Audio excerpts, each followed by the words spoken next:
नमस्कार मित्रांनो, आज आपण बघूया भीमा नदीचे विषयी माहिती. ठीक आहे.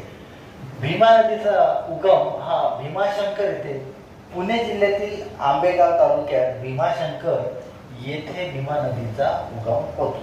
ठीक आहे. याची एकूण लांबी आहे 857 किलोमीटर आणि महाराष्ट्रातील लांबी आहे 451 किलोमीटर. भीमा नदी ही कृष्णा नदीची उपनदी आहे. ठीक आहे. आता भीमा नदी कृष्णा नदीला कर्नाटक मधील रायचूर येथे जाऊन मिळते. ठीक आहे. भीमा नदी ही कृष्णा नदीची उपनदी आहे आणि ते कर्नाटक मधील रायचूर येथे जाऊन मिळते. महाराष्ट्रात ही पुणे, अहमदनगर आणि सोलापूर इथून वाहते. बरं, आता हिच्या उजव्या तीरावर आणि डाव्या तीरावरील नद्या बघूया. हिच्या उपनद्या आहेत उजव्या बाजूने मुळा, मुठा, नीरा आणि मान. पुण्यातील मुळा आणि मुठा नदी ही भीमा नदीची उपनदी आहे.